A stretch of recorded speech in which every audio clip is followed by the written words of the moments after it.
पश्चिम Asia संघर्ष में 2 सप्ताह के लिए युद्ध विराम की घोषणा के कुछ घंटों बाद भारतीय रिजर्व बैंक आरबीआई की 6 सदस्यीय मौद्रिक नीति समिति ने घोषणा की कि प्रमुख नीति दर 5.5% पर अपरिवर्तित रहेगी और बाजार की उम्मीदों के अनुरूप तटस्थ रुख बनाए रखा।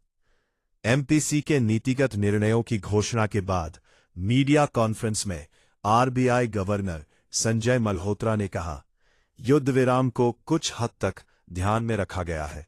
इसके पूरे प्रभाव हमें बाद में पता चलेंगे, लेकिन मौद्रिक नीति संबंधी निर्णय में युद्ध विराम को ध्यान में रखा गया है।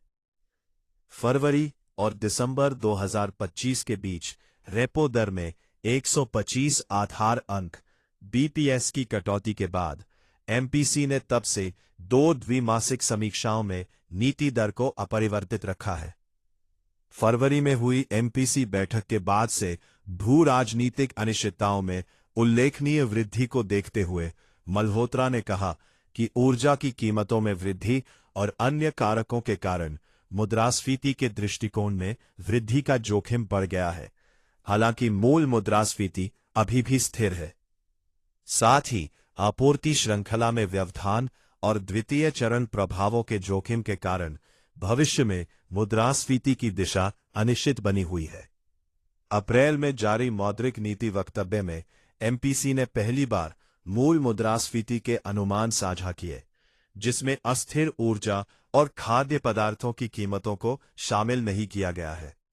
वित्त वर्ष 2026-47 अवधान वर्ष 2027 तक शीर्ष मुद्रास्फीति 4.6% रहने का अनुमान है, जबकि वित्त वर्ष 2026 के लिए यह 2.1% अनुमानित थी। वहीं इस वर्ष मूल मुद्रास्फीति दर 4.4% रहने का अनुमान है। केंद्रीय बैंक का आकलन है कि पश्चिम एशिया संघर्ष और अन्य आपूर्ति बाधाओं के कारण ऊर्जा और अन्य वस्तुओं की बढ़ी हुई कीमतों से 2026-27 में विकास प्रभावित होने की संभावना है।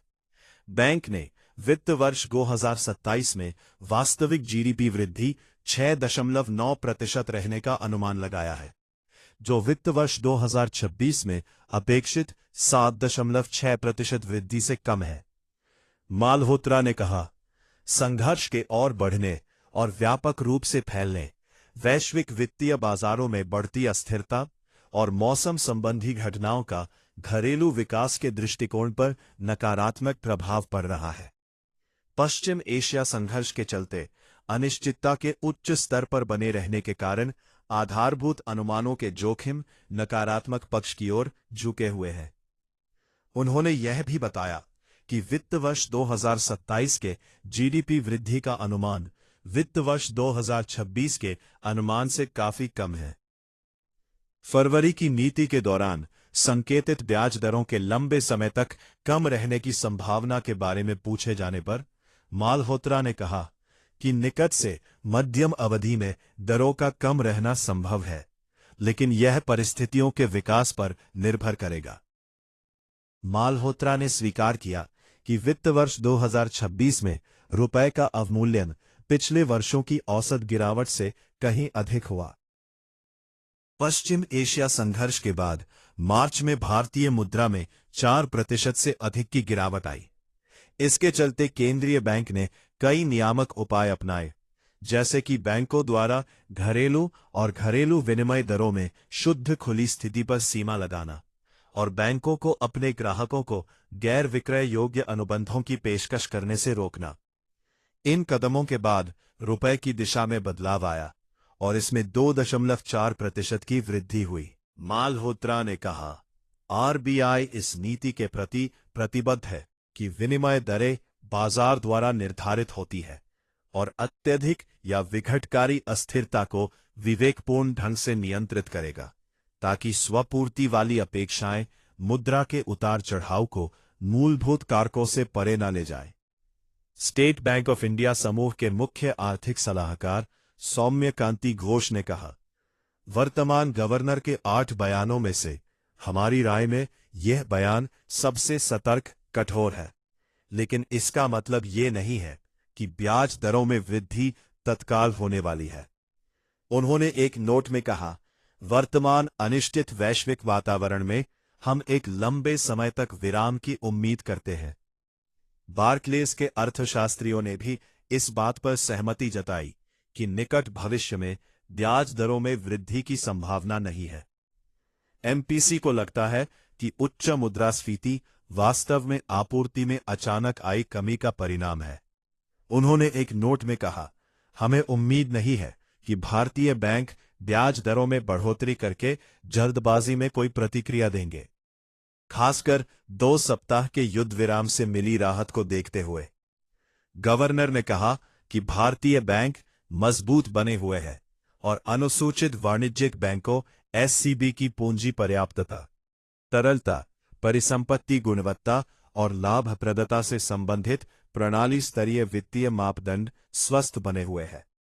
उन्होंने कहा कि बैंक ऋण में वृद्धि जारी है और यह व्यापक आधार वाला बना हुआ है। एमपीसी की अगली बैठक 3 से 5 जून 2026 को निर्धारित है। बैंकरों ने बुधवार को नीति समीक्षा में रिजर्व बैंक द्वारा ब्याज दरों को अपरिवर्तित रखने के कदम को विवेकपूर्ण और सुविचारित उपाय बताया। निवेश उतार चढ़ाव, आरक्षित आवश्यकता को हटाने और सीआरएआर पूंजी और जोखिम समायोजित अनुपात की गणना में ढील देने जैसे क्षेत्र विशिष्ट कदमों का भी बैंकरों ने स्वागत किया। लगातार वैश्विक अनिश्चितताओं के बीच यथास्थिति बनाए रखने का आरबीआई का निर्णय बाजार के अनुरूप एक विवेकपूर्ण और सुविचारित दृष्टिकोण को दर्शाता है। उम्मीदों के मुताबिक सबसे बड़े ऋणदाता एसबीआई और उद्योग समूह आईबीए के अध्यक्ष सीएस सेट्टी ने एक बयान में कहा। सेट्टी ने कहा कि नियामकीय कदम बैंकों की पूंजी स्थिति को मजबूत करने और ऋण वृद्धि को निरंतर आधार पर समर्थन देने में मदद करेंगे। इंडियन ओवरसीज बैंक के प्रबंध निदेशक और मुख्य कार्यकारी अधिकारी अजय कुमार श्रीवास्तव ने कहा कि मौजूदा स्थिति सुरक्षा सर्वोपरि दृष्टिकोण को दर्शाती है, जिसमें केंद्रीय बैंक व्यापक आर्थिक स्थिरता को प्राथमिकता दे रहा है।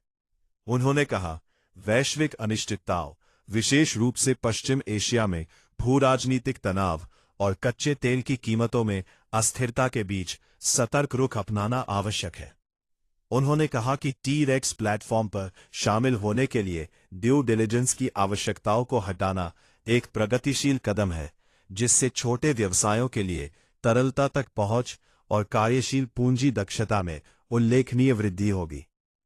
एयू स्मॉल फाइनेंस के संस्थापक, प्रबंध निदेशक और मुख्य कार्यकारी अधिकारी संजय अग्रवाल ने कहा कि दरों को स्थिर रखने का निर्णय व्यावहारिक है, जो अर्थव्यवस्था की मजबूती का संकेत देता है।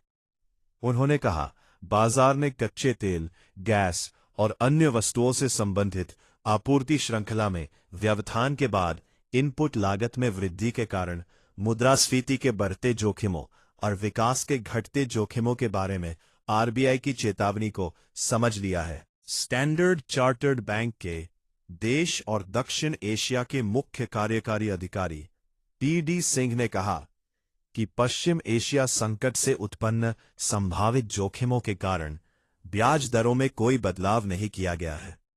सिंह ने कहा, गैर निष्पादित परिसंपत्तियों पर अतिरिक्त प्रावधानों और निवेश उतार चढ़ाव आरक्षित निधि की समीक्षा के माध्यम से पूंजीगत मानकों को बढ़ाने, लघु एवं मध्यम उद्यमों के लिए व्यापार सुगमता में सुधार करने और सावधि मुद्रा बाजार के विकास जैसे उपाय आरबीआई द्वारा घोषित संरचनात्मक व्यापार अनुकूल उपायों की निरंतरता है।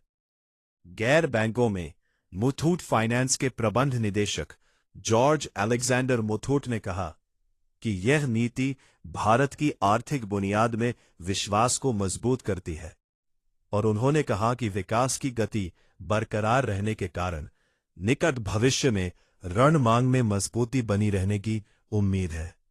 पश्चिम